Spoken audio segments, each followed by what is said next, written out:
Oi, gente. Desculpa, peço desculpas que eu caí aqui. Eu estava explicando, como eu disse no e-mail, a ideia hoje é que a gente consiga fazer essa mesa de abertura mais para abrir o debate. Não necessariamente a gente precisa tratar centralmente de questões relacionadas à saúde, mas a ideia é que a gente fale um pouco sobre impactos da pandemia sobre a população migrante de maneira ampla. Então, impactos da pandemia sobre questões relacionadas à assistência social, sobrevivência econômica, enfim, o que vocês quiserem trazer que seja relevante para debater isso. São 15 minutos para cada um. A gente tem um tempinho assim pequeno, caso vocês precisem extrapolar, de no máximo uns 5 minutos a mais. Então, se precisar passar um pouco, não tem problema. Só ter o cuidado para a gente não passar muito do tempo padrão. O José Lizardo acabou de dizer que ele está numa reunião, numa entrevista de emprego com a esposa. Ele ontem me confirmou, mas ele disse que vai tentar Isso entrar. é bom. Então, É bom que é trabalho. mas O Alexandre, diga. aqui nessa mesa de abertura, só a gente que vai ingressar, Não, o não, não. participante? O povo está todo aqui na sala de espera, já temos 8 pessoas na sala de espera, e além disso eu estou gravando, né? E vou Uhum. transmitir no Facebook. E aí lá no Facebook eu vou Pronto. passar o link para vocês aqui no chat e aí vocês podem retransmitir, enfim, compartilhar essas coisas. Então, se vocês não tiverem, vocês têm mais alguma dúvida? Se não tiver, eu vou abrir aqui para o pessoal entrar. Pode abrir por mim. É.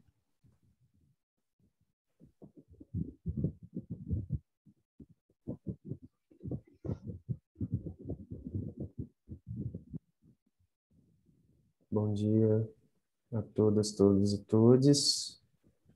Estou preparando aqui a transmissão pelo Facebook.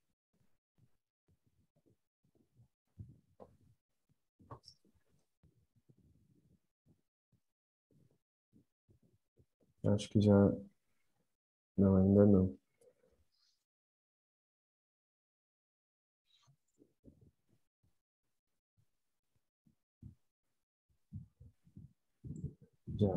Já estamos ao vivo no Facebook, na página da plenária.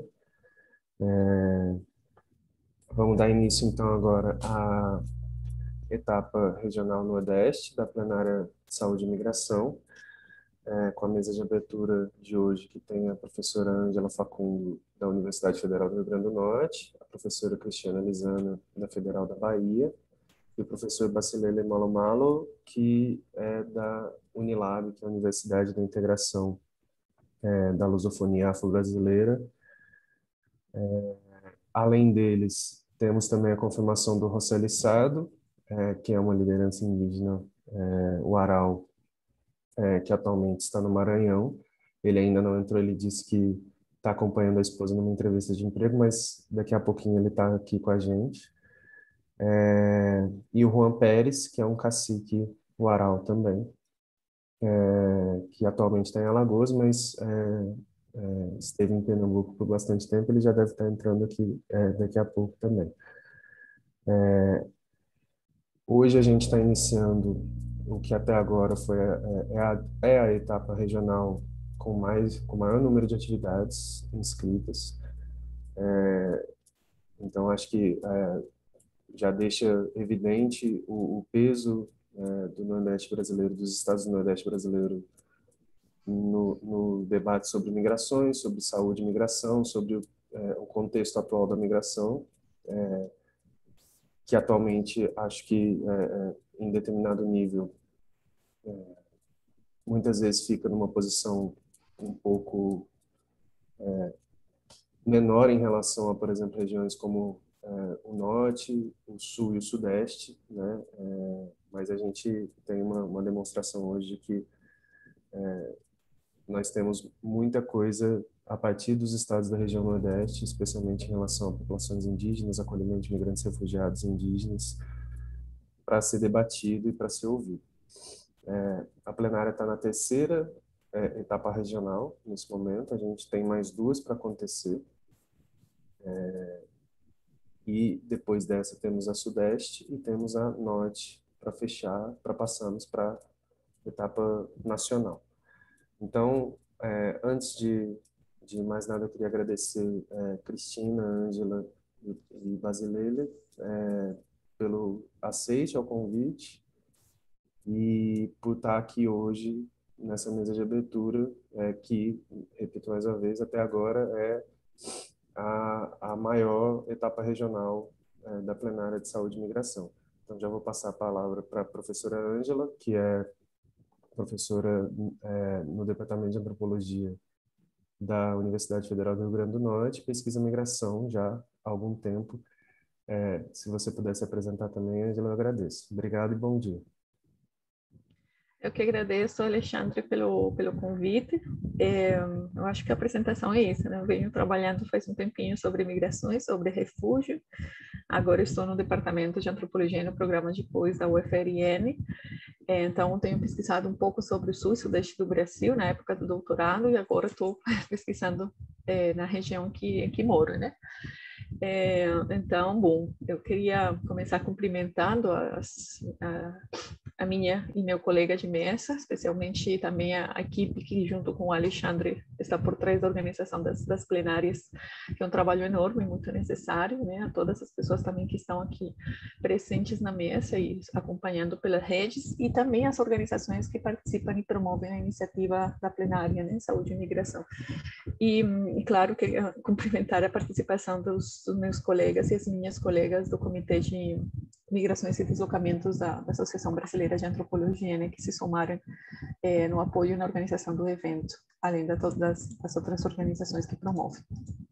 Então, como o Alexandre contou, né, um pouco para essa mesa de instalação dos trabalhos no Nordeste, eu vou falar apenas de maneira muito introdutória, né, para abrir os diálogos que vão acontecer ao longo do dia, mas eu vou elencar alguns dos elementos que eu considero relevantes também nessa reflexão que a plenária convida a fazer entre migração, saúde e pandemia.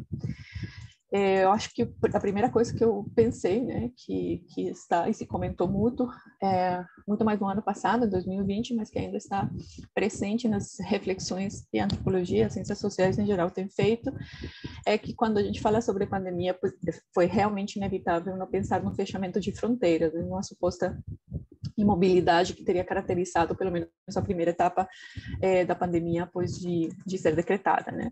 E vários grupos de pesquisa, na verdade, plataformas de discussão, projetos, o que tem apontado é pelo contrário, né?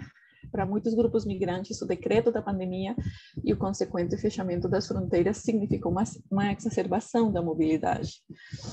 Ou seja, que muitos tentaram voltar rapidamente para seus países de origem ou sair para outros países. E os motivos para esse movimento, evidentemente, não podem ser resumidos em um motivo só, né? São múltiplas razões que levaram essas pessoas a tentarem sair do país. Mas algumas das pesquisas apontam para a impossibilidade dessas pessoas se manterem, quer dizer, sobreviverem no Brasil, com pouca rede de apoio ou de cuidado, né? Cuidado no sentido de manter a vida, sem garantia de atendimento médico, assistência social, a maioria deles sem nenhum direito ou benefício trabalhista, né? Então, além, claro, do fato da mobilidade não ser apenas internacional, mas ser também na cidade, né? O que a gente também viu nas pesquisas é que a mobilidade urbana se intensificou para os trabalhos, né? Trabalhadoras e trabalhadores vinculados com, por exemplo, empregadores, cuidadoras, empregadas domésticas, né? Então, vale a pena, eu acho que lembrar de 2 exemplos que circularam com mais intensidade, mas que são apenas exemplos de outros eventos parecidos.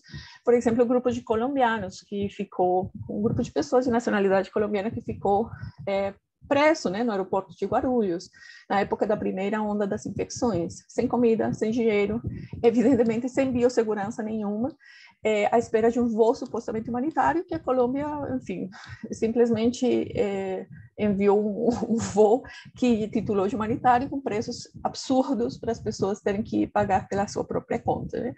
Então, evidentemente, foi um momento de transparecer as desigualdades enormes nesses cuidados, né, que eram preconizados para prevenir a infecção. E não apenas na primeira onda da pandemia, né? Ano passado, ainda esse ano, também foi, por exemplo, o episódio dos migrantes, na maioria haitianos, mas também de outras nacionalidades, que ficaram acampados na ponte da integração e assim impedidos de entrarem no Peru, né?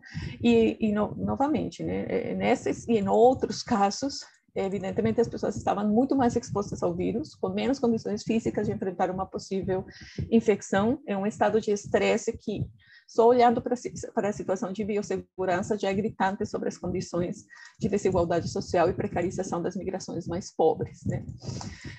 Como eu falei, podem ser citados muitos outros episódios, né? Mas eu acho que esses, sim, para condensar o que eu estou querendo dizer, são muito eloquentes sobre as dificuldades que as pessoas migrantes pobres enfrentavam, inclusive antes da pandemia, para garantir o mínimo vital para eles e para muitas pessoas que dependem, né, deles e delas. E é isso com as evidentes consequências em matéria de saúde física, emocional e mental. Ou seja, me parece que estamos muito longe dessa ideia de saúde como um estado completo de bem-estar físico, mental, espiritual e tal, e que na maioria dos casos falamos ainda do extremo de não terem garantias de sobrevivência digna, né, para a maioria dessas migrações. Estou falando, enfatizando que são as migrações mais pobres, mais empobrecidas.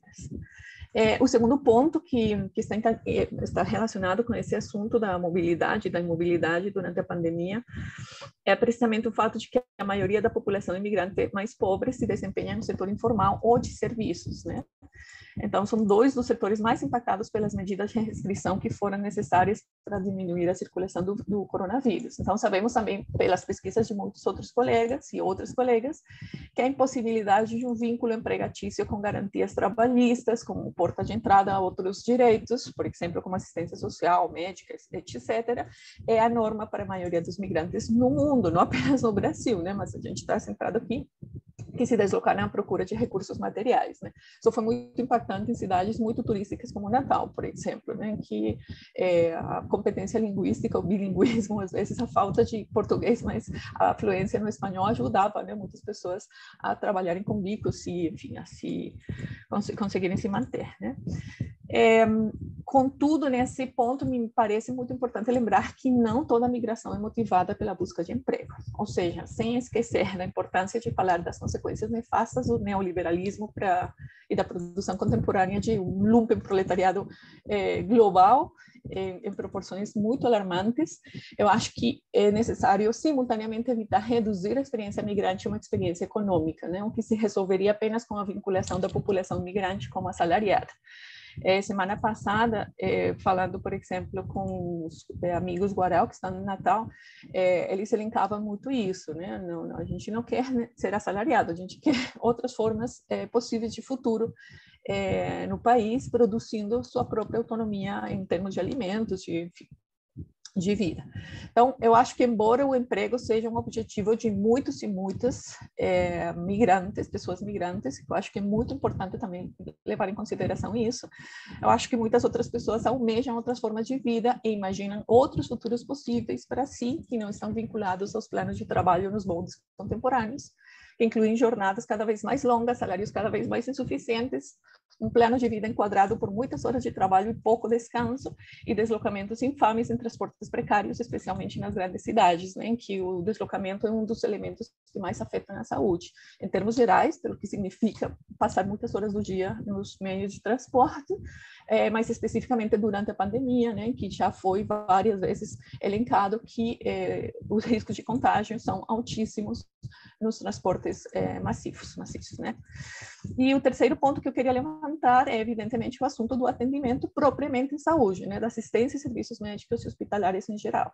Eu acho que, apesar da universalidade declarada do SUS, a maioria dos migrantes mais pobres, especialmente os indocumentados, não estão sendo atendidos, né? A gente tem identificado isso em vários lugares.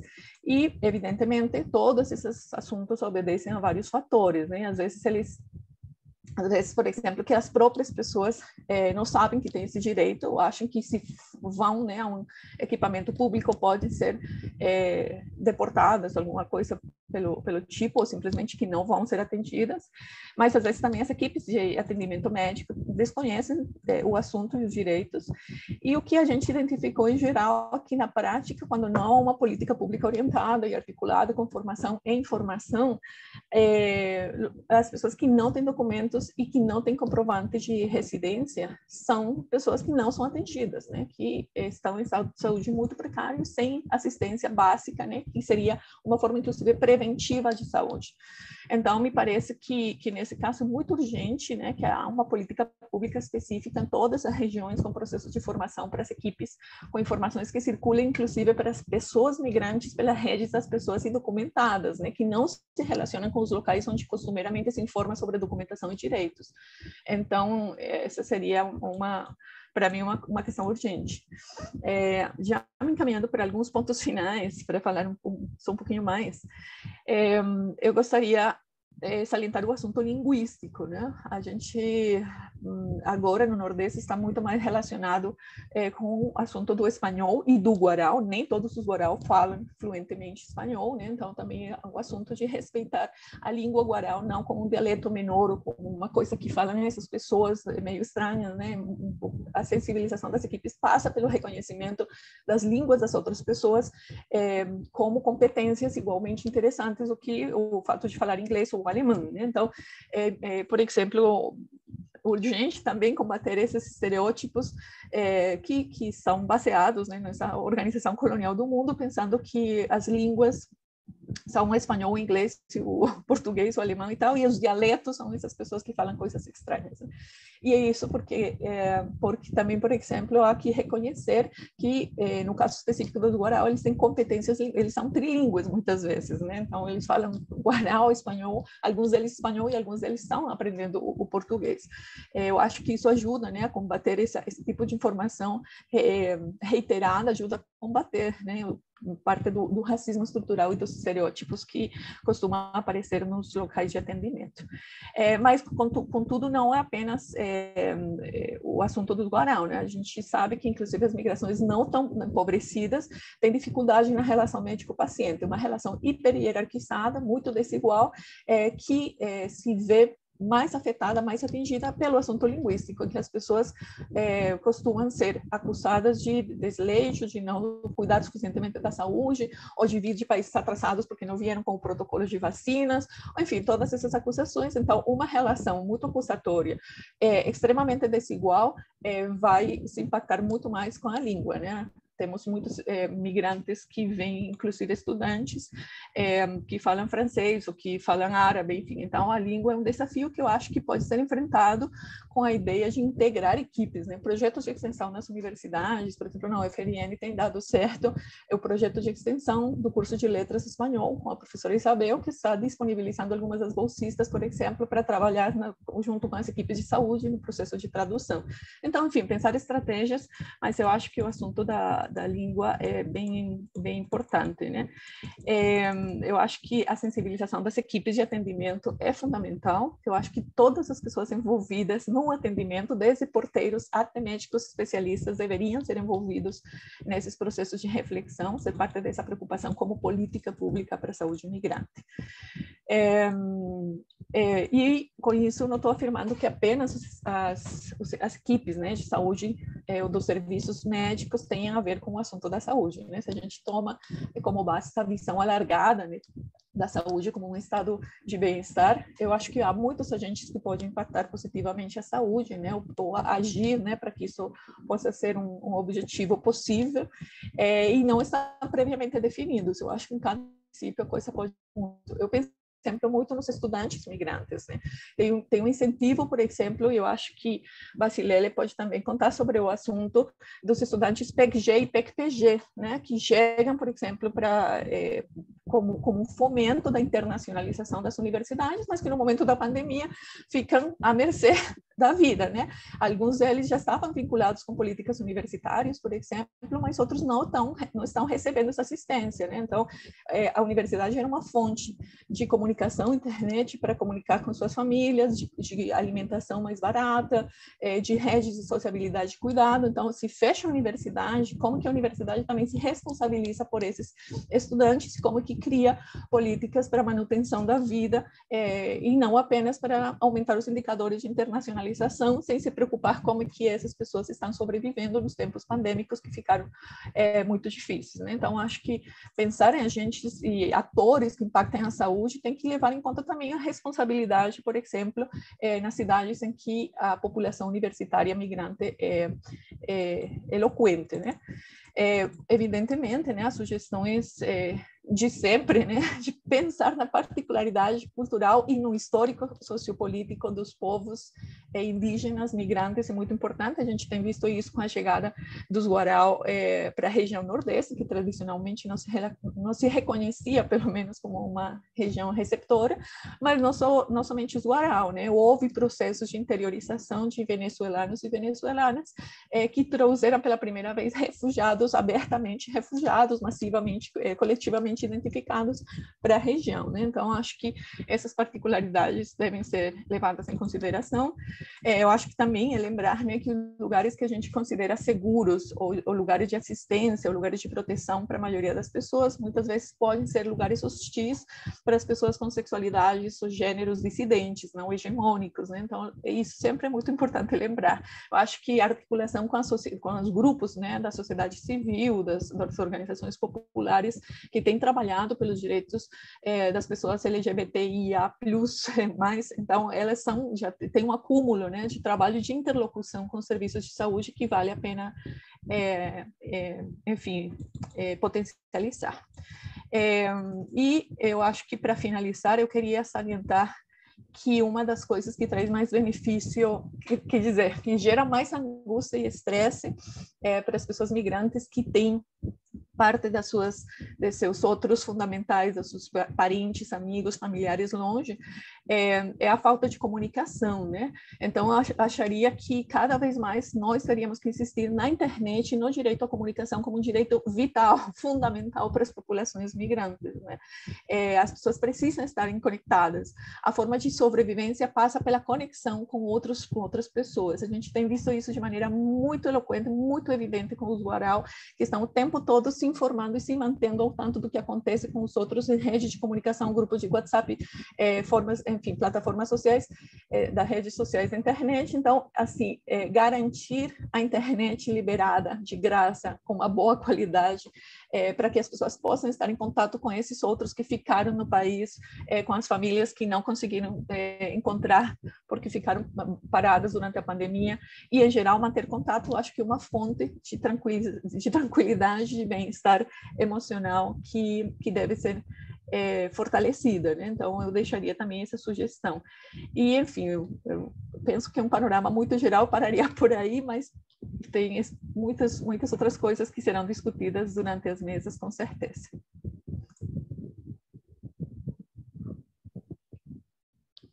Obrigado, Ângela. Acho que, bom, você tocou vários pontos que são muito centrais. Uma das questões que eu acho que motivou com que a plenária tivesse essa abrangência de discutir, por exemplo, 8 eixos temáticos que dizem respeito a gênero e raça, a trabalho e renda, a gestão da pandemia, todos os eixos temáticos assim, que não necessariamente estavam muito vinculados à esfera da saúde, é a percepção que a pandemia trouxe para a gente, e acho que talvez uma percepção relativamente tardia, que discutir saúde é discutir tudo, né? Então, é discutir assistência social, é discutir trabalho, é discutir condição de moradia, é discutir acesso à educação e todo o resto, né? Eu já vou passar a palavra, então, agora para Cristina, a professora Cristina Lizana, que é professora na Universidade Federal da Bahia. e do Departamento de Matemática, e, além de tudo, é coordenadora do Núcleo de Atendimento a Migrantes e Refugiados. Desculpa, eu não sei se é Núcleo de Assistência ou de Atendimento, estou procurando aqui, mas não consegui ver. O NAMIR, da Federal da Bahia, que, entre outras coisas, está com a gente na organização da plenária. Então, Cristina, pode tomar a palavra, e obrigado pela presença.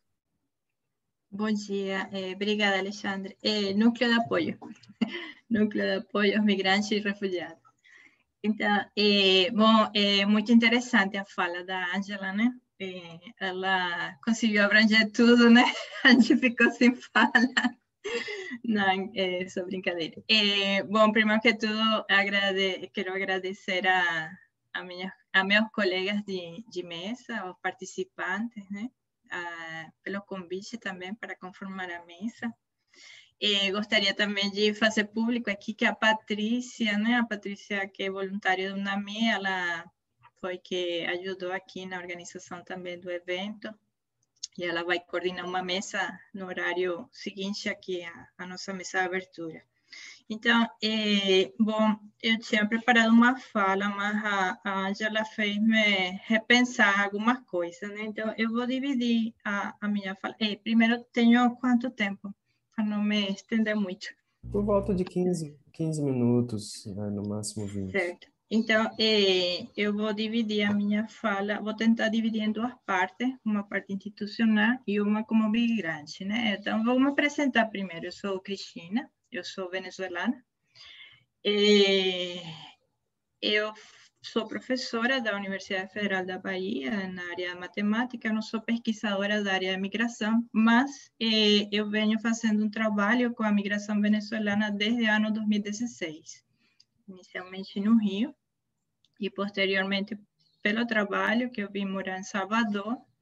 Aí, ano 2018, a gente trouxe todo esse trabalho para cá também, né? Então, a gente faz parte também da rede dos venezuelanos no Brasil, que é uma rede que a gente conseguiu articular com lideranças venezuelanas em distintas cidades ao longo do Brasil. Isso realmente tem sido um grande desafio pelo tamanho do país, né? O tamanho, isso realmente, e cada estado, cada cidade tem a sua própria dinâmica, então realmente é muito distinto com o que pode acontecer no norte ou no sul, em outros estados. Então, eu vou primeiro fazer então a minha fala institucional e depois vou contar um pouquinho do trabalho da parte da migração venezuelana. Então, bom, não é segredo de ninguém, né, o aumento do fluxo migratório nos últimos anos, né? E o Nordeste tem se convertido em um dos principais destinos, né? Depois da região Sul, Sudeste, o Nordeste tem concentrado uma boa quantidade desta população. Então, e o estado da Bahia em particular é um dos estados da região Nordeste que tem a maior parte dessa migração. Então, os dados registrados que a gente tem são os dados da polícia, que não são dados realmente certeiros, porque só quem tem feito o processo de registro na polícia. Então, tem muita população que tem chegado, que ainda não fez atualização de endereço, ou inclusive agora nesse tempo de fechamento de fronteira, muitas pessoas que não têm conseguido se regularizar. Então, bom, embora as fronteiras estavam fechadas, né, o fluxo venezuelano se manteve, não com a mesma quantidade que tinha antes do fechamento da fronteira, mas o fluxo continuou, inclusive não vindo só desde a Venezuela, sino, por exemplo, venezuelanos que se encontravam em Peru, na Colômbia ou em outros países fronteiriços ao Brasil. E, com certeza, isso dificultou um pouco o acesso aos serviços, né? Porque essa população que ingressou durante esse período de fechamento não conseguia se regularizar. Afortunadamente, a final de junho saiu uma nova portaria que está facilitando já a regularização dessa população venezuelana que ingressou nesse período de fechamento de fronteira. isso fez que nesse período, durante o período da pandemia, né, desde março do ano passado para cá, dificultou, então, o acesso aos serviços públicos, né, por falta de documentos, às vezes alguns documentos estavam vencidos, ou inclusive aqueles que não estavam em situação regular, né? Então, voltando de novo à fala institucional, então, a universidade, como tal, tem um poder muito grande, né, de conseguir oferecer alguns serviços que algumas outras instituições não conseguem. Então, a gente conseguiu se organizar como universidade, né, cumprir alguns dos objetivos que estão no nosso regimento. E ano passado a gente criou um programa de extensão, que é o que a gente chama de Núcleo de Apoio aos Migrantes e Refugiados, e ele surge exatamente como uma resposta para apoiar essa população aqui no estado da Bahia. Então, o NAMIR, como a gente chama pelas siglas, né, ele visa favorecer a integração social desta população na Bahia através da articulação de uma rede institucional, actuando na defesa dos direitos humanos, na promoção de políticas públicas e na capacitação e acolhimento humanitário, visando promover condições dignas. Então, esse programa, ele envolve mais de 10 unidades da universidade. A gente atualmente já tem mais de 25 voluntários, entre professores, servidores técnico-administrativos, alunos de graduação, pós-graduação, e inclusive voluntários externos. Então, é bem interessante a estrutura do NAMIR, porque a gente conseguiu dividir em 4 comissões, que é uma saúde, educação, defesa dos direitos humanos e trabalho e política social. Então, a gente tem vários projetos, né, simultaneamente, para, por exemplo, de capacitação, elaboração de currículo, por exemplo, assessoria legal, assessoria para obtenção de documentos, acesso ao serviço, inclusive cursos de português também, né? Então,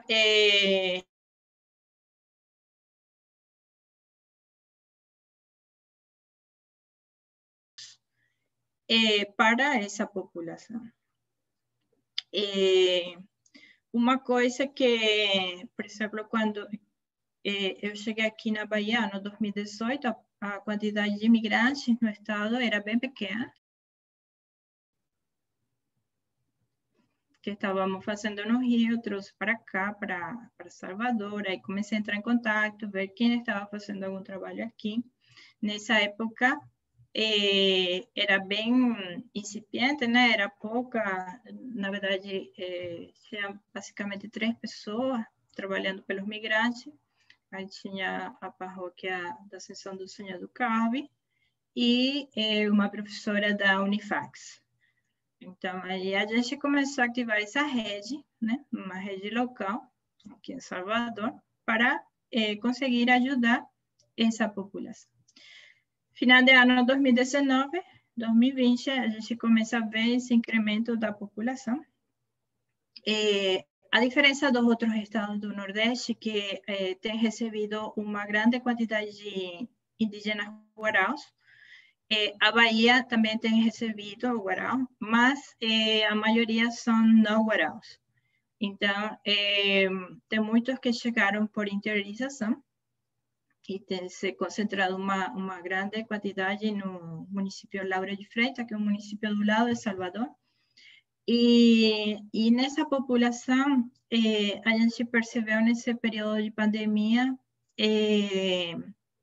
muitos problemas, muitas carências, né? Por exemplo, os que chegaram por interiorização, estava vindo uma pessoa com emprego, já estava vindo uma pessoa da família com emprego, e um auxílio por 3 meses para o aluguel e ajuda com cestas básicas.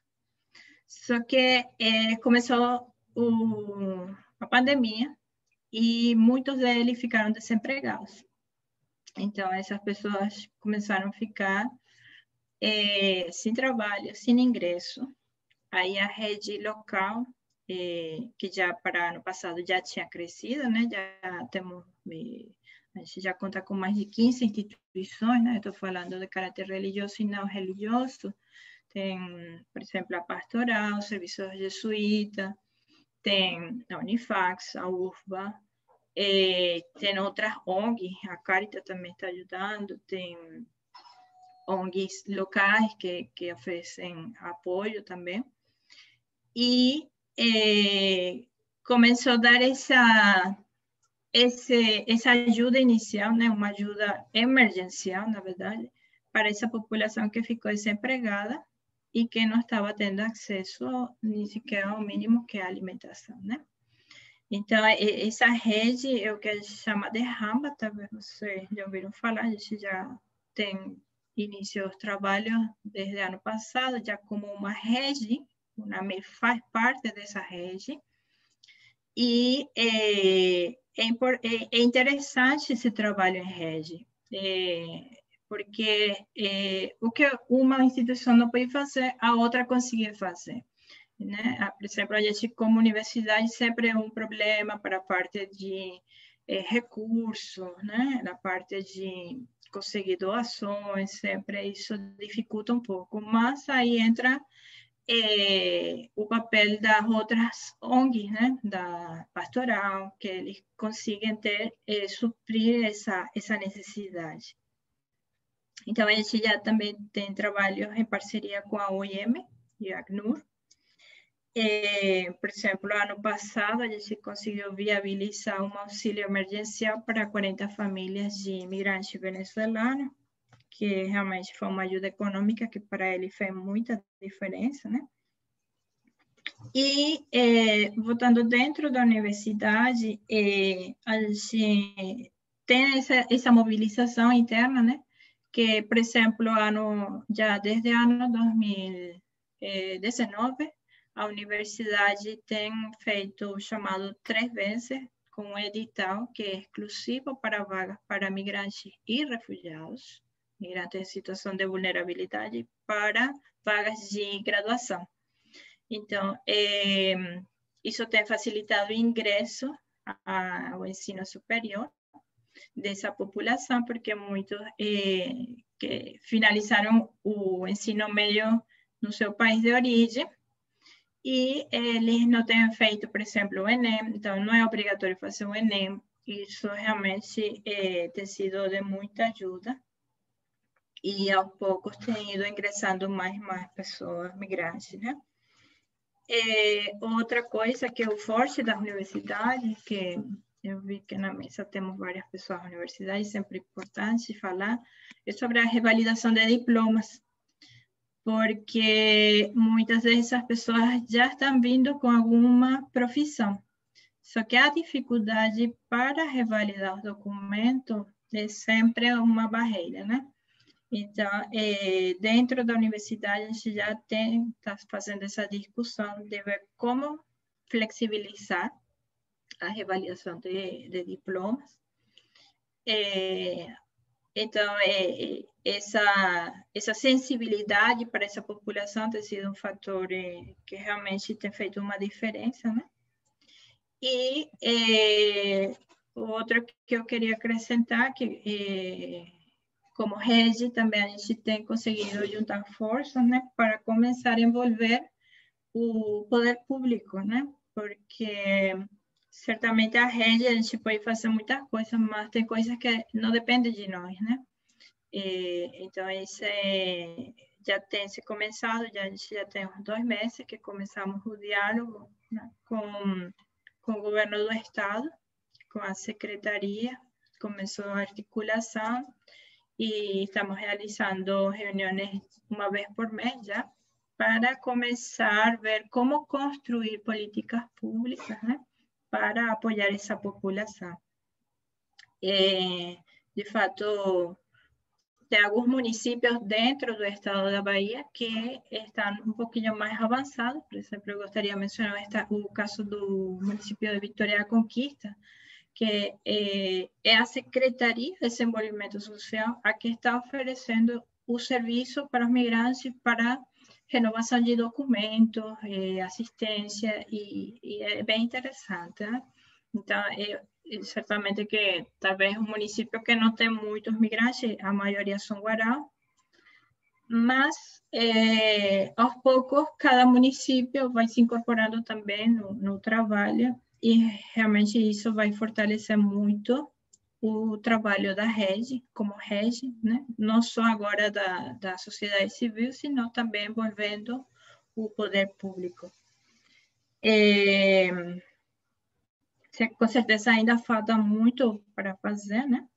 Mas a gente acredita que o diálogo nesta plenária vai ser relevante na construção de políticas públicas para os migrantes e a garantia do acesso aos serviços públicos, né? Então, só para finalizar, eu falei que ia dividir em duas partes, uma como institucional, outra como venezuelana, né? Eu queria salientar um pouco algo que falou a Ângela, né? Não todos os migrantes são migrantes econômicos.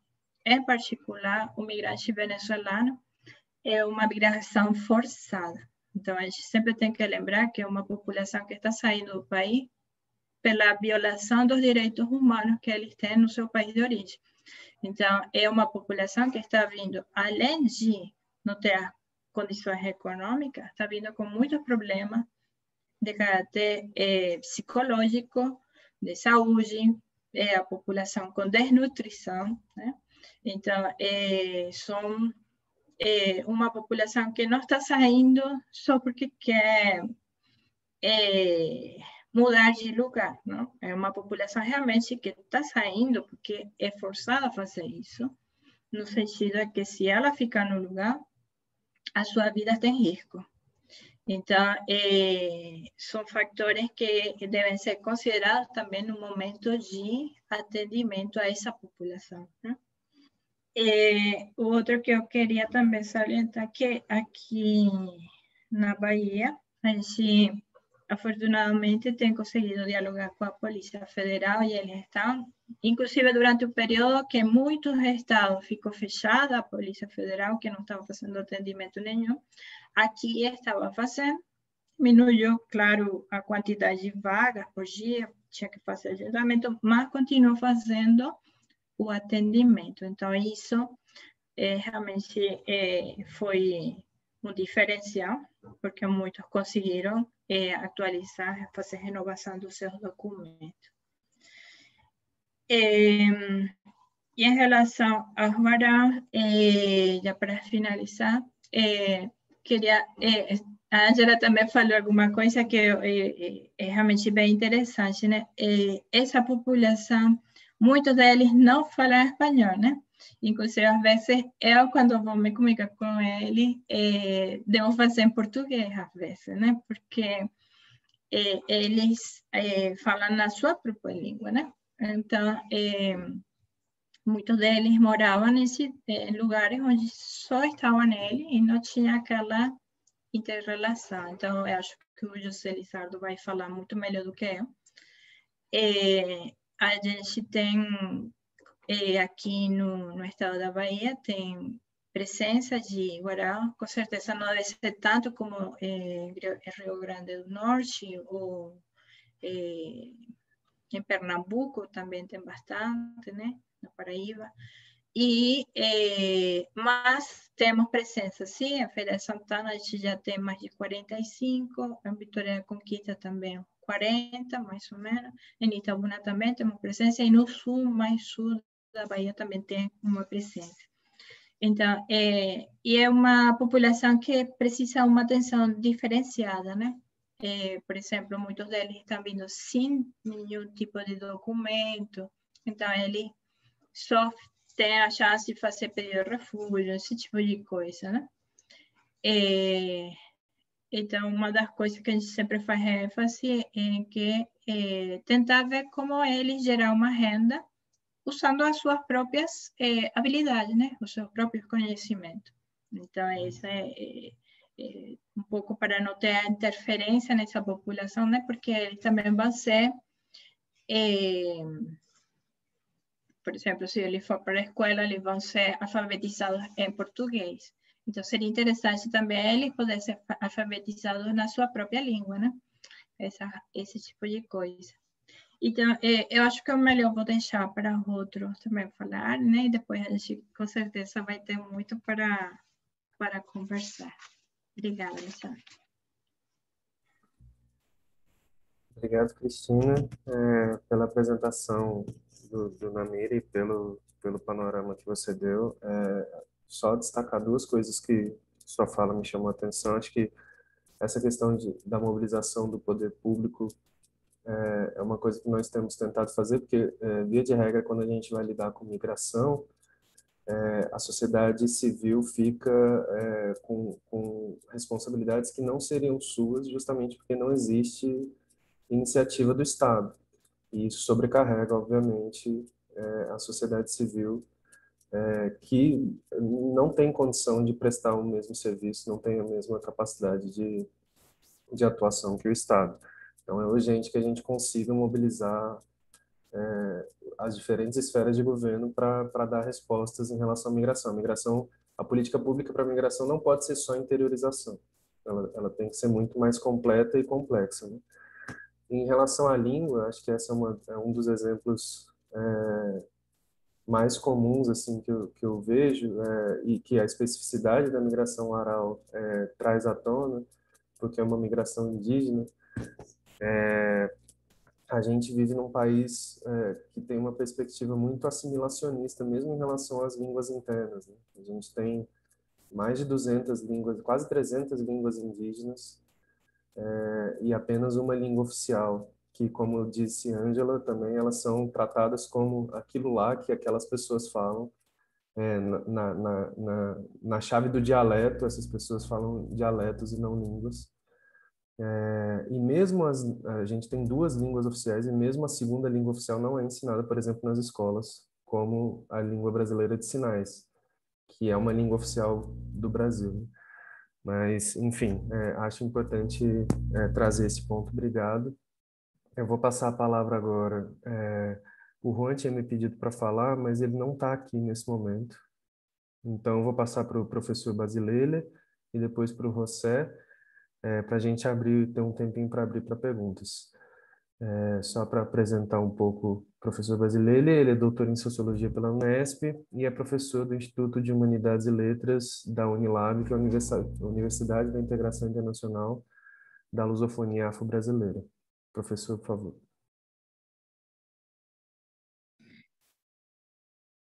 Agradeço a você, Alexandre, pela palavra, a Ângela, Cristina e as pessoas que me convidaram para essa mesa. Quando chegou, eu não duvidei, não. Porque isso é parte da nossa existência, não é? Nós, como imigrantes. E estou gostando desse debate. Isso é muito bom. Agradeço também a quem está nos ouvindo, nos acompanhando. Aqui vou tentar trazer a minha contribuição. Eu estou no país quase já 22 anos. Cheguei entre 98 e 99. Então, eu sou, como sempre digo, um corpo afro-congolês renascido aqui no Brasil, acompanhando a população negra daqui. Nossos avós construíram esse país. Dentro do sofrimento, acompanharam com as populações indígenas, que foram dizimadas, e o genocídio continua no Brasil. Então, minhas reflexões vão no sentido de pensarmos que eles vão abarcar o período antes, durante e pós-Covid, né? Mas ainda estamos em Covid, mas é a partir desse lugar. Então, não vamos esquecer que alguns problemas antes do Covid estão agora e talvez vão continuar. Gostaria de dizer especialmente a questão do racismo estrutural, tá? Que em muitas suas fases, o racismo misturado com o machismo, o sexismo, vai ter um impacto em tudo o que nós estamos dizendo. Eu disponibilizei um texto ali, ele foi escrito no contexto de pandemia, pensando a questão da saúde da população negra brasileira, mas tem uma seção importante na definição dessa população negra brasileira, que chega a hoje 54%, a população do que eu chamo, né, nos textos, da diáspora contemporânea africana, que vem logo durante os períodos pós-abolição, nossa geração. Então, alguns problemas encontram saída em termos de política pública quando olhamos o que já nossos avós e avós, através das organizações sociais, têm proposto ao Estado brasileiro, o mesmo na América Latina, né? Naquela perspectiva da Leila Gonzalez, né? Dentro desse AME-África, ou AME-Africanidades. Portanto, essa reflexão pode embarcar também toda a América Latina. Dito isso, eu diria alguns problemas que nós estamos encontrando, né? Em relação a políticas públicas, né? O agir do Estado tem a ver com o racismo, né? E esse Estado burguês, na sua aliança junto com, digamos o seguinte, começa com a ciência. Eu daria o exemplo, como é muito bom termos nessa mesa pessoas imigrantes e que pesquisam a questão. Por que não? Eu acho que o plenário vai escutar outros imigrantes que não são pesquisadores, que atuam o mesmo que vivem dia a dia. Isso é muito bom, trazer essas vozes. Começando pela ciência no Brasil, porque mesmo quando a gente participa em algumas revistas, a gente escrevendo sobre nossas experiências, essas corporações brancocêntricas de cientistas do Brasil têm até dificuldade em receber nossos artigos. Portanto, infelizmente, eles não conseguem receber as reflexões que vêm das pessoas que me antecederam, né, com suas raízes em suas populações, não é? Então, aí já o Brasil, essa ciência, os grupos de pesquisa, que tentam entender a realidade dos imigrantes e das imigrantes, não recebendo produções feitas pelas pessoas imigrantes, tem um problema nisso. O segundo ponto, acho que para qualquer debate sobre imigração no Brasil que tenha a ver com a imigração africana, tem que passar pela produção intelectual feita pela população negra no Brasil. Isso temos grupos produzindo. Mas agora, intelectuais negros brasileiros da diáspora, que descende do processo da escravidão, também tem que prestar muita atenção da dinâmica dessa população de imigrantes africanos. Porque a história é a mesma, mas tem especificidade. Algumas questões, não são muitas não.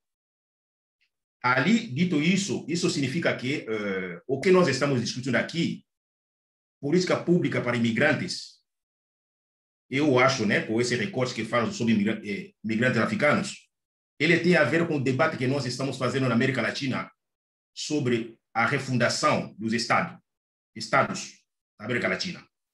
Eu dizia até a revolução no pensar e fazer esse estado acontecer.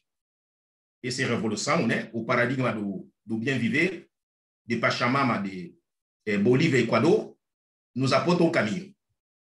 E nós, populações africanas, temos feito um debate para que se possa pensar também o paradigma desse Estado, no caso do Brasil, a partir de ame-africanidade, quer dizer, uma constituição que recolhe as experiências da ame-africanidade, como também as experiências africanas do continente, para você construir políticas públicas. Aí eu estou querendo falar de um paradigma de políticas públicas do Ubuntu, do Axé ou de Kalunga, e outro paradigma mais acolhedor.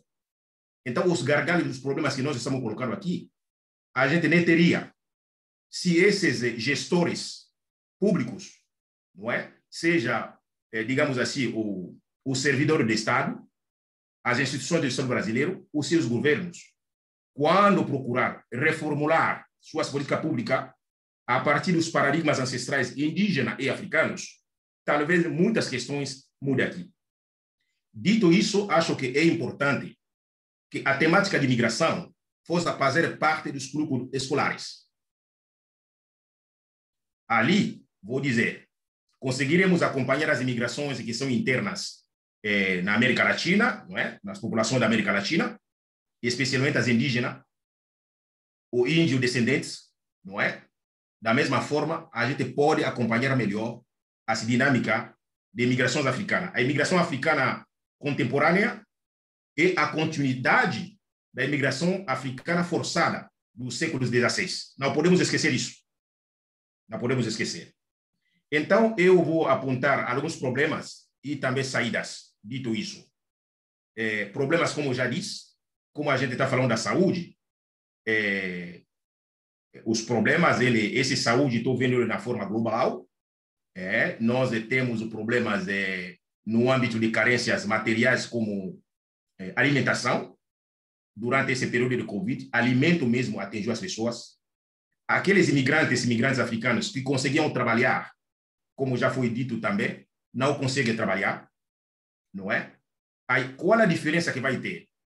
A diferença vai ser o seguinte: quando você colocou o subsídio de, como chamou, auxílio emergencial, uma boa parcela desses imigrantes africana nem sabe onde bater a porta, onde chegar.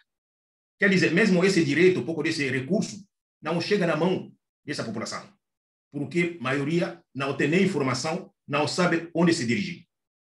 Mas eu vou chegar no outro ponto, que é a política, a necropolítica, tanto do Estado como de uma população brasileira. Uma população brasileira. Gente, pessoas, lembra da morte de João Manuel? Aquele congolês que foi morto na fila esperando o auxílio emergencial, que foi morto por um brasileiro. Eu posso aqui começar a elencar situações de morte do jovem lá na UFC, no Ceará. Ele foi espancado como chama lá, no campo de futebol, porque ele somente estava passeando numa cidade do interior do Ceará, passeando para pegar o ar livre. Aí um grupo de jovens veio, deu surra nele, bateu, tirou a roupa dele, despediu ele, ele ficou nu. Ele voltou para casa, depois não entendia porque as pessoas batiam nele, quando ele não fez nada. Esse jovem surtou. Ele surtou, pegou o táxi, correu até Fortaleza, onde tem uma comunidade africana. Esse jovem foi acolhido, mas logo ele ficou com problemas psicológicos. Adoeceu mentalmente, a doença mental. Dali, ele abandonou o país. Voltou lá onde tem os seus. Só para dizer que a necropolítica não acabou. O contexto de Covid também tem trazido à tona as doenças psicológicas. Porque essa experiência de imigração, você não está na sua terra. Isso nos traz problemas. Não é?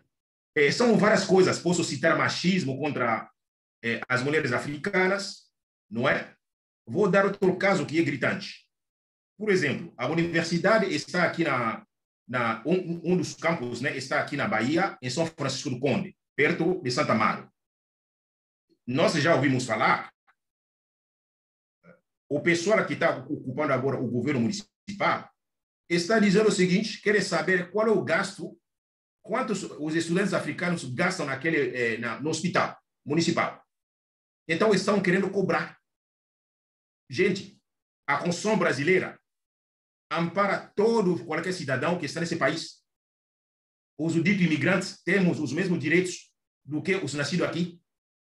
E mais, estou falando de uma cidade que tem 99% da população negra. Que estranheza desses governantes que são negros quererem discriminar os estudantes africanos para não ter acesso à questão da saúde. Começar a cobrar. Esse é outro ponto. E como já disse, isso tem a ver com a lógica do racismo. E racismo, ele tem efeitos até nos corpos das pessoas discriminadas racialmente. Não vamos negar que tem também efeito dentro de corpos negros. Outra questão que eu vou colocar aqui, para irmos para o debate, na nossa universidade, Unilab, a gente percebeu se havia esses problemas, né? Havia problemas, como diz, no início da pandemia, a questão da fome apareceu entre estudantes, fome, não é? mas isso, eu imagino, também atingiu outros imigrantes africanos, que são em São Paulo, outros lugares. A gente acompanhou, porque muitos que tinham o seu trabalho na rua não conseguiam. Às vezes, eu faço alguns eventos, temos acesso a artistas. Os artistas africanos, talvez isso também diz respeito a outras nacionalidades, não consigam né, ter acesso a esses, como se diz lá, a esses programas de governo desse tipo para artistas. E isso está sendo um problema. Aí, quando apareceu a situação da fome, internamente nós procuramos resolver. Primeiro, houve uma dinâmica, uma mobilização dos professores através do sindicato, especialmente o sindicato aqui de APUB, né? Onde nós estamos afiliados aqui da UFBA. Aí se fez uma arrecadação e conseguimos contemplar. Depois, os estudantes também fizeram um movimento de se organizar. Afinal, nesse momento que estamos falando, a Unilab criou um fundo, o Unilab criou um fundo de solidariedade. É um fundo de solidariedade ligado à segurança alimentar e nutricional para atender os estudantes. Eu não sei como que está sendo esse fundo, mas o fundo é gerenciado por os estudantes para suprir as carências. Bom, outras questões que foram colocadas, questão de língua, outra questão colocada aqui, quando a gente fala de saúde, é a questão de médico. Para mim, a saída também seria de você, de forma geral, realmente começar a falar da questão de imigração como um tema muito importante para as relações sociais, para a cidadania, não é? Para a cidadania. Porque algumas questões que afetam a população negra brasileira, quanto ao acesso ao direito à saúde, afeta a população africana. Por exemplo, estranhamento de médico. Os médicos brasileiros, que a maioria são brancos, eles acham que uma pessoa negra aguenta mais a dor do que uma pessoa branca. Aí você tem uma aproximação em termos de trato muito complicado, não é? Eu acho que isso aí também a gente precisa melhorar. Bom, algumas recomendações, né, que eu posso dar aqui. Eu acho que no artigo que eu acabei compartilhando aqui, esse artigo pode servir. Essas recomendações, né, não vou conseguir ler tudo por questão do tempo. Numa parte do artigo eu falo de propostas, né, de enfrentamento da pandemia feitas pelas organizações negras. No caso, estou falando do GT Racismo, né, da Associação Brasileira de Saúde Coletiva. Aí nós temos um conjunto de ações, né, que tem a ver com o SUS especialmente. Nesse período também já se falava de uma auxílio emergencial, né, que poderia contemplar as populações quilombola, as populações indígenas, as pessoas em situação de rua, a população LGBTQIA+, e também a população imigrante. Eu acho que lá temos algumas propostas, né? E algumas já foram ventiladas aqui pelas colegas que me antecederão, acho que são mais importantes.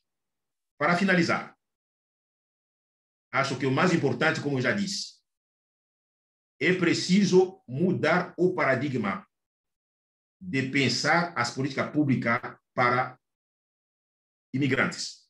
E isso passa reconciliando o paradigma de Pachamama e de Ubuntu. O Estado brasileiro precisa se refazer e levar a sério a política de imigração.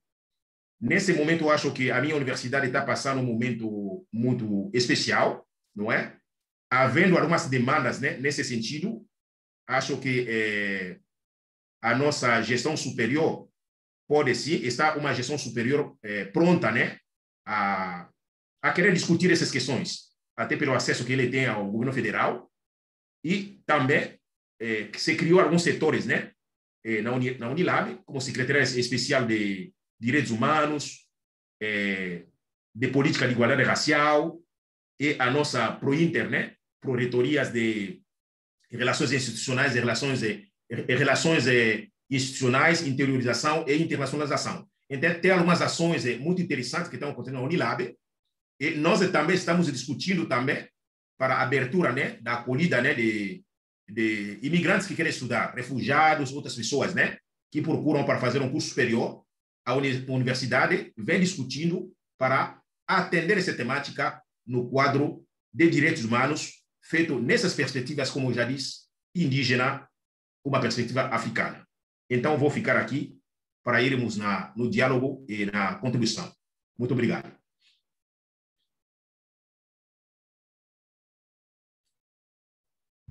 Obrigado, Basilele. Acho que, bom, uma das questões, só para comentar muito rápido, não dá para debater migração sem debater racismo. Eu, nesses dias, ouvi da professora Svetlana, lá da Federal de São Carlos, uma formulação com a qual eu concordo muito, que o Brasil não é um país xenófobo. O Brasil, ele não tem um rechaço necessariamente a tudo que é estrangeiro e externo. O Brasil, ele é um país visceralmente racista. Não. Bom dia, é tu, Alexandre. O sonho da elite brasileira, na verdade, é ser estrangeira, almejar essa branquitude europeia e rechaçar, na verdade, as populações indígenas e pretas, né? Só como um exemplo bem básico do que o Basilele acabou de falar, existem estudos muito extensos sobre, por exemplo, como mulheres negras recebem menos anestesia durante os processos cirúrgicos de cesariana do que mulheres brancas, como os corpos negros são menos tocados durante consultas, e entre imigrantes, a gente já fez pesquisas como é muito comum que se tenha menos esforço para dialogar durante as consultas médicas com esses migrantes do que com migrantes brancos. Enfim, muito obrigado, Basilele. A gente vai compartilhar o artigo também nas redes da plenária. Eu vou passar agora a palavra. O Juan consegue falar? Acho que ainda não. Ele está com um problema aqui para entrar com áudio no Zoom. Vou passar para o José Lizardo, agradecer por estar aqui, José. José é uma liderança Warau, que atualmente está no Maranhão, correto? E agradecer por estar aqui mais uma vez e por compartilhar aí o que tem sido para vocês durante esse tempo de pandemia. Depois do José, se Juan conseguir falar, passamos para o Juan.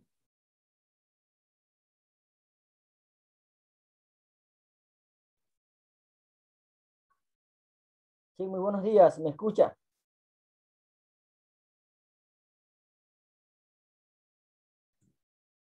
Escutamos. Yaquera Witu, Mabarotuma, Yaquera Joconay. Buenos días para todos ustedes. Mi saludo.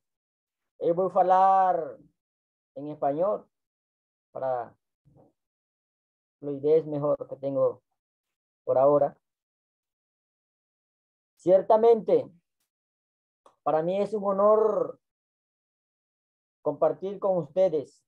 Gracias por lo convite, Alexandre, por medio de la profesora Carol Leiter. Gracias por ello.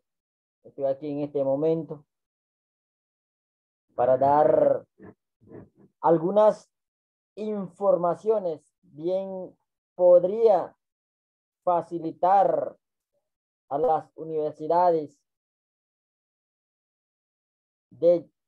al menos de profundizar cómo se podría desenvolver de alguna u otra forma, así ayudar a la población migrantes venezolanas, específicamente de la etnia Warao.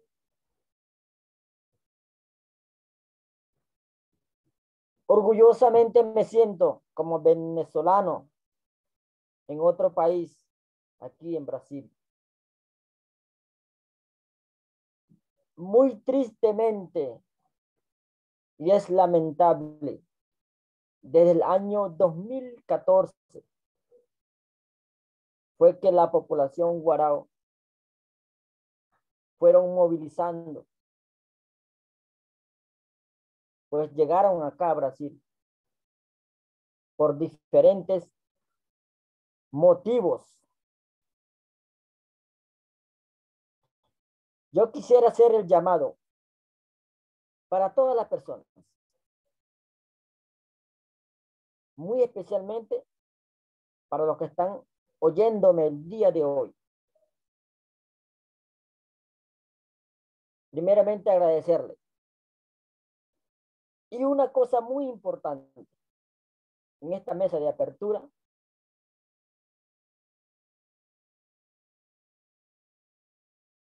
cada ayuda, cada buena intención son bienvenidos para la población guarao. Pero, hermanos, traten de profundizar el estudio de cómo vivían los guarao allá en Venezuela.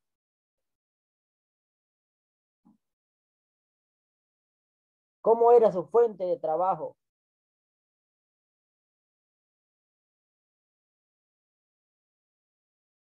Cómo se desarrollaban socialmente. Es una cosa muy importante.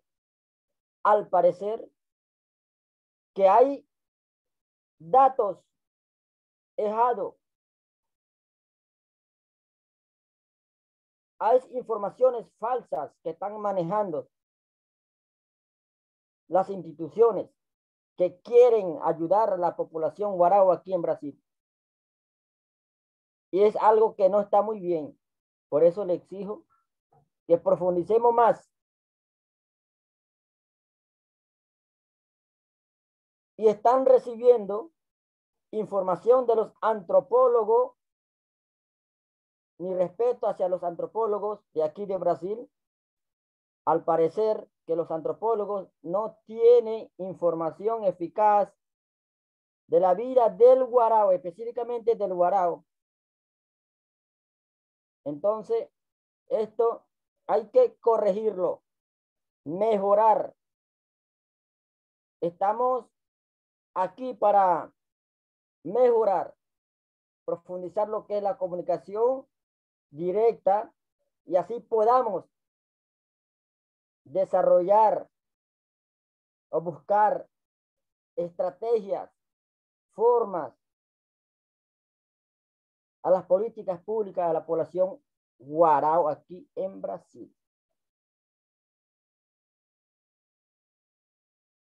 Justamente estamos hablando de en el ámbito de salud. La profesora Ángela Facundo habló de algunas dificultades que la población guarao tienen para poder comunicarse. Es cierto, y es la verdad. Hay una pequeña población, un porcentaje tan pequeño de la población guarao que no domina el español.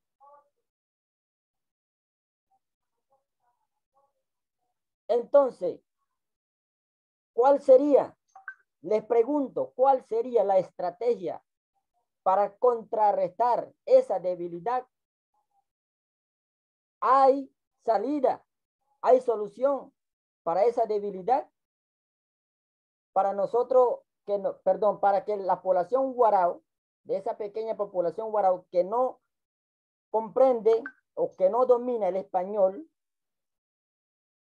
para poder tener una buena comunicación, para poder tener una buena interpretación y entender mejor. Esa es una de las cosas. Estoy hablando en salud y con la salud no se juega. Y en este tiempo, peor aún, en el tiempo de pandemia que estamos viviendo. Mucho más aún. Necesitamos que nos entendamos unos a otros para comprender.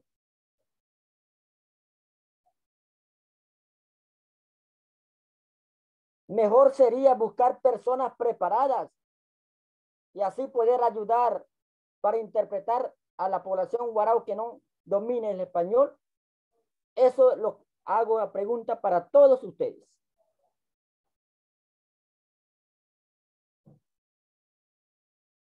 Y otra cosa, para poder mejorar la situación, si es posible, estoy seguro que aquí hay muchos profesores de universidades. Ya me voy enfocando a la educación.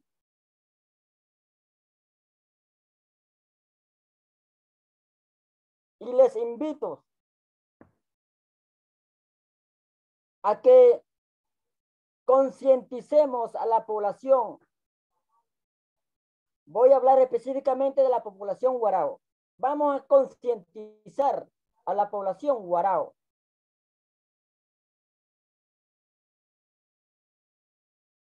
Hay guarao que son profesionales.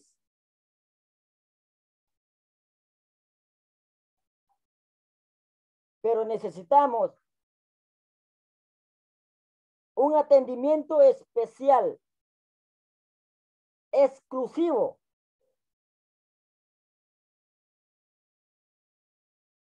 para reconocer esos diplomas.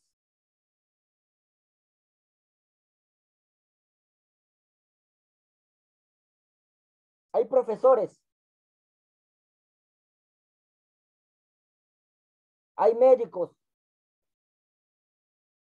hay enfermeros, hay abogados,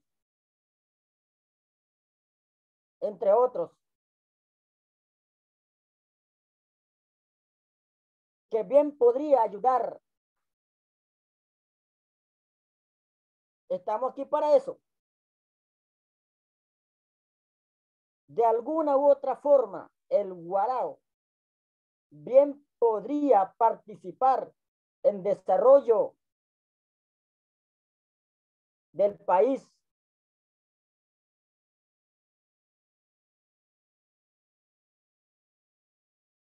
Vamos a concientizarlo. Y con un dolor tan grande, por ahora, el guarao está reconocido para llevar el sustento a la familia, estando en la calle. Tristemente le digo. Y estoy seguro que no es así. Por eso, hermanos queridos, busquemos, vamos a comunicarnos mejor, vamos a dialogar, vamos a hacer las pesquisas profundas y sacamos una buena conclusión.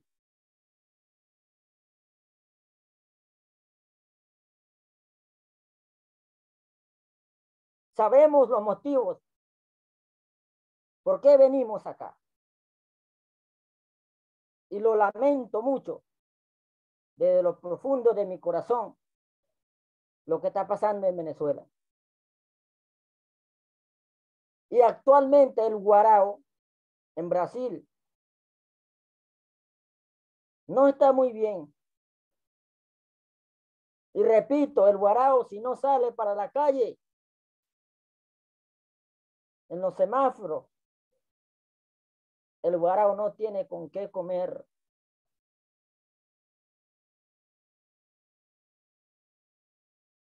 Gracias le digo a todas las personas que de alguna u otra forma tienen ese buen corazón de llevar alguna ayuda a los guaraos.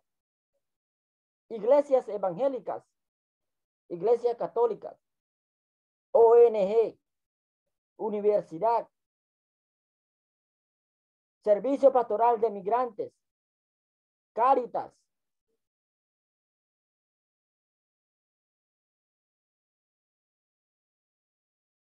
Hay dos condiciones, hay dos modos de vivir de los guaraos aquí en Brasil. Abrigo. Hay más de más de 2.000 personas que están durmiendo en un abrigo en diferentes partes de Brasil. Y hay personas que están durmiendo por su cuenta en un alugueo, o sea, están pagando un alugueo.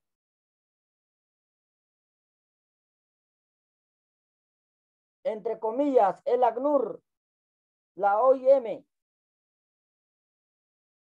y otras organizaciones más, UNICEF, entre otros, ellos están ayudando solo a la población que está en un abrigo.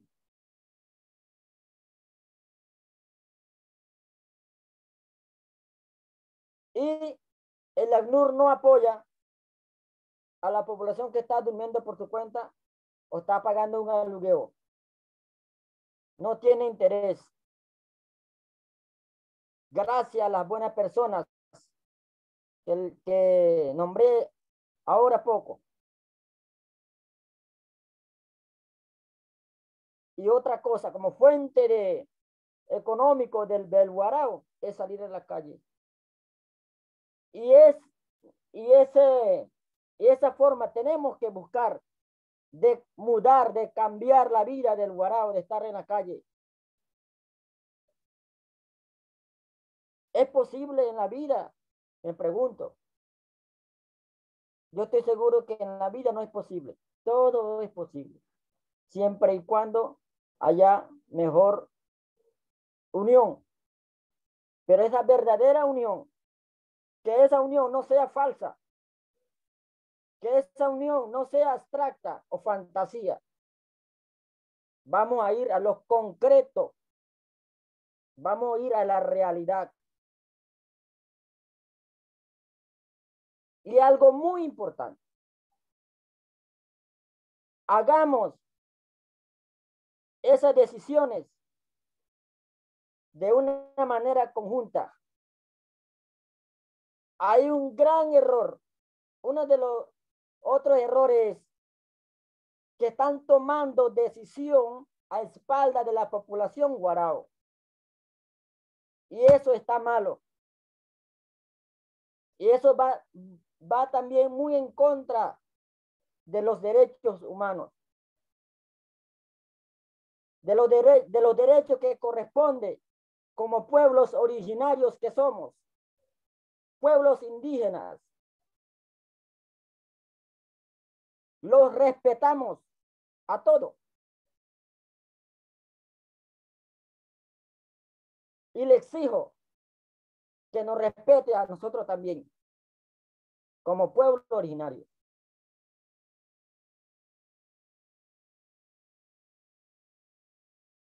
Entonces, para tomar decisiones, debemos ir siempre a una consulta previa.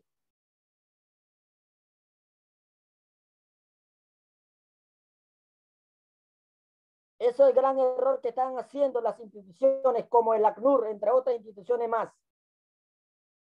Están tomando decisión e inclusive en contra de la voluntad de un pueblo originario.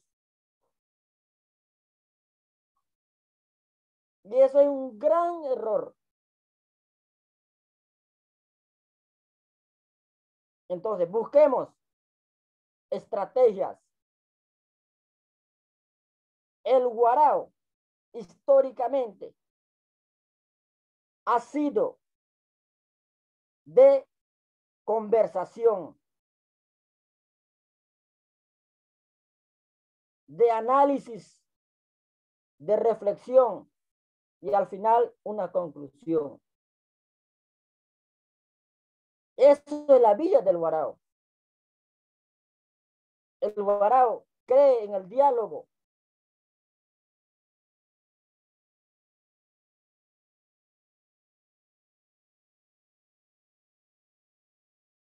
Y otra cosa, recibí un dato el día de ayer. Aquí en Brasil ya hay 6.500 guaraos. Aquí en Brasil.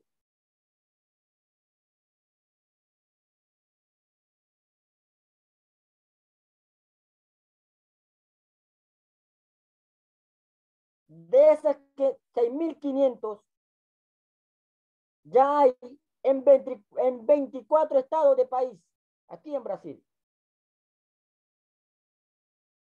En 24 estados de Brasil ya hay una población indígena, específicamente guarao. Vamos a imaginarnos, vamos a pensar para el futuro. Vamos a proyectarnos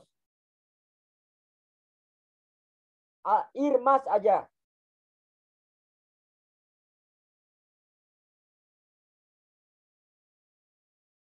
La población brasilera estará disponible para acompañar a la población, a esa nueva población indígena aquí en Brasil. Viene siendo ya el guarao.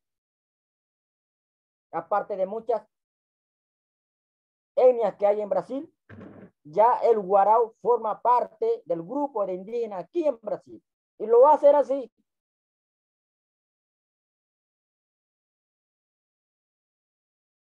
Ya es un número considerable. 6.500 guarao aquí en Brasil. Ya está hecho. No sabemos hasta dónde van a llegar la población guarao. No sabemos cuándo sería el momento del retorno, del regreso de la población guarao a su país, a su entorno natural. No sabemos, no tenemos fecha, no tenemos data.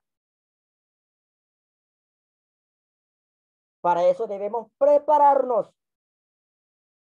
Vamos a construir vida.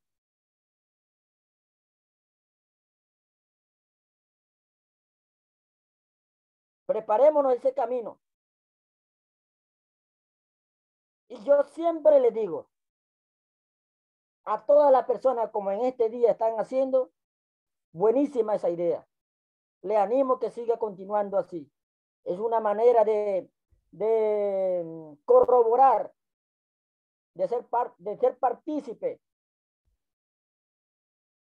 buscar, construir esa base sólida para la vida del guarao. Ok. Dentro de esa población de 6.500 personas, vamos a imaginarnos aproximadamente cuál sería la cantidad de niños de crianza en edad escolar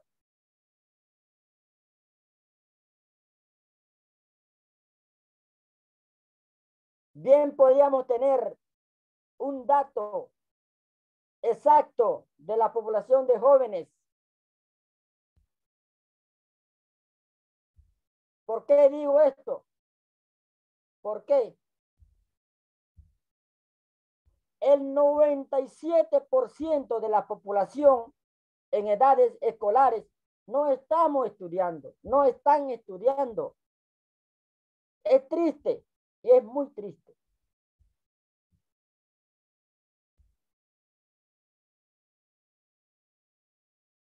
Sería justo, le pregunto a ustedes, ¿ustedes estarían de acuerdo que sus hijos no estudiaran?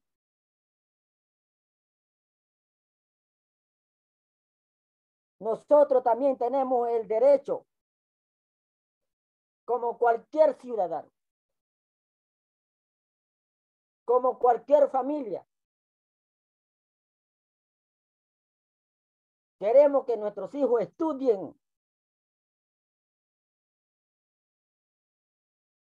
Gracias a Dios, mis hijos están estudiando. Y otra cosa muy importante, concienticemos, vamos a concientizar a los papás y mamás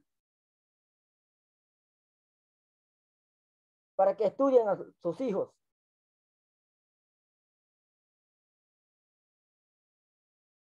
Desde que llegué aquí en el año 2019, yo entré aquí el 6 de septiembre del año 2019. Desde esa fecha empecé a investigar, más que todo en educación, de edades comprendidas entre 3 años a 6 años hasta 10 años, edades escolares. En Manaus, en Boavista, en Pacaraima. Y yo vi la población de crianza no están estudiando. Es triste, pero es la realidad. Vamos a buscar políticas educacionales para la población migrante guarao. Y otra cosa muy importante también, siempre cumpliendo la costumbre, la cultura y cómo ve el mundo, cómo el guarao aprende. Para eso hay personas profesionales capacitados en eso. Guarao profesionales en educación, sí hay. Entonces vamos a darle esa oportunidad. No perdamos tiempo, porque el tiempo avanza y nuestros hijos están ahí.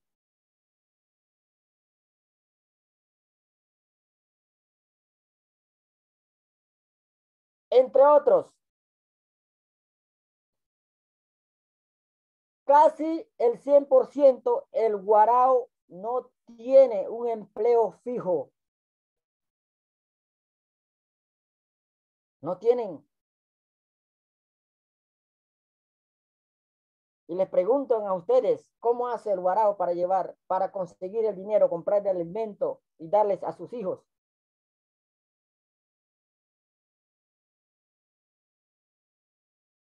Vamos a pensar. Pensemos. Y hagamos eso. ¿Difícil? No lo creo. Pero vamos a intentar.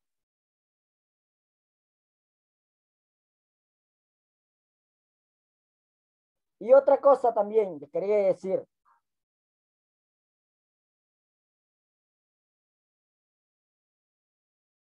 Les hablo en el contexto jurídico. Yo le decía, en un abrigo, siempre en un abrigo hay ciertas reglas que cumplir. Y eso es normal. Hay que saberle entender al guarao cuál es el verdadero significado de un abrigo, de un refugio. En un abrigo siempre tiene que haber reglas que cumplir. Y el guarao no tiene costumbre de vivir en un abrigo. Y esa es una violación de derechos humanos.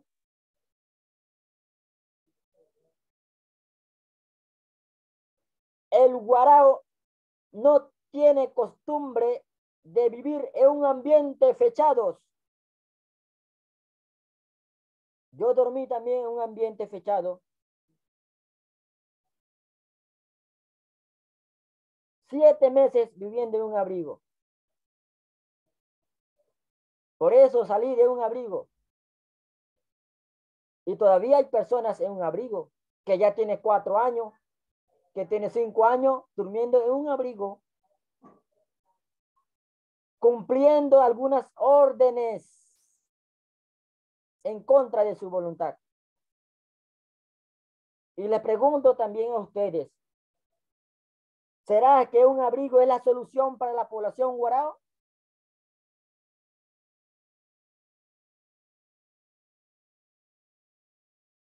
Eso es la realidad.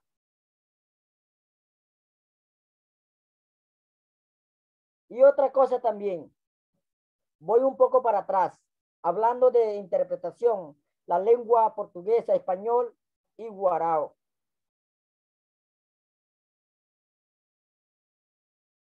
Personas que no entienden, que no tiene ese dominio del español, mucho menos el portugués, bien podría buscar personas que le podía interpretar, personas que dominan el portugués.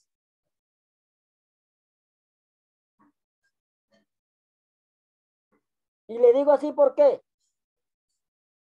Porque tuve la oportunidad de tener una experiencia de una persona enferma, le dieron un medicamento que no era. ¿Por qué? Porque el guarao no entendía el portugués. Entonces, hagamos eso. Si es posible de llevar a una educación trilingüe, hay que hacerlo. El guarao como lengua propia, como lengua originario, el español y por supuesto el portugués. Y me gustaría, ya para terminar, me gustaría que estamos hablando de la región nordeste, busquemos a la población de jóvenes que ya están en malos pasos.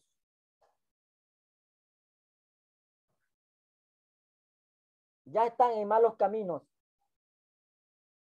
Para que entienda mejor los jóvenes, nuestros hijos están en malos vicios.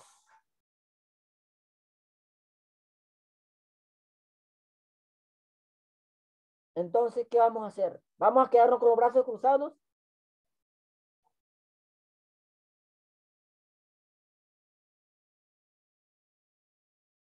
Busquemos soluciones a eso también, a la población de jóvenes.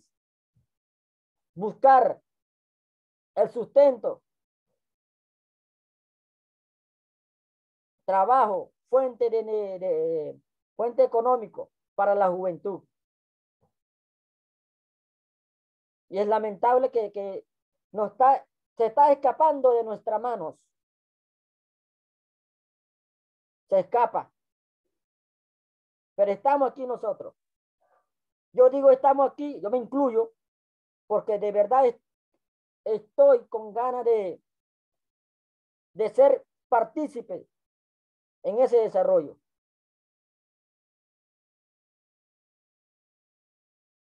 Muchísimas gracias a todos. Carol Leiter, Alexandre. Estoy viendo aquí al compañero Juan Pérez también, saludo.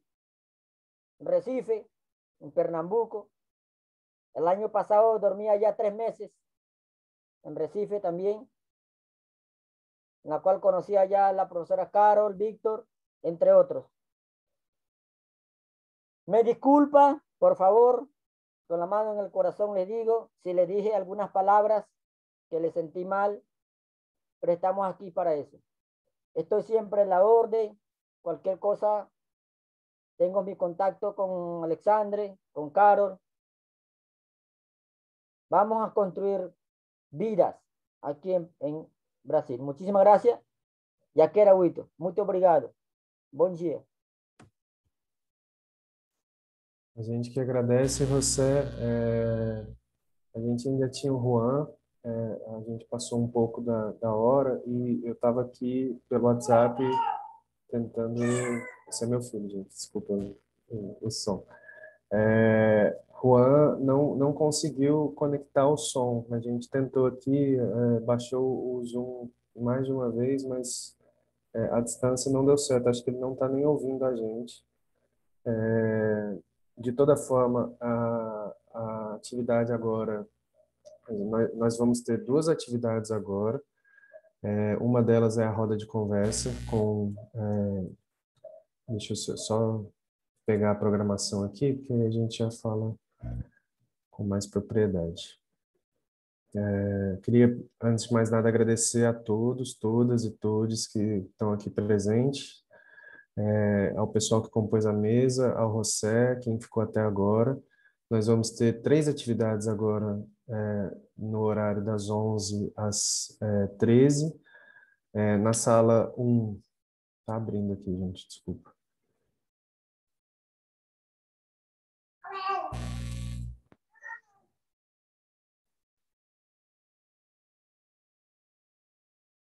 Só um minuto que a internet não colabora, como não colaborou com o Juan.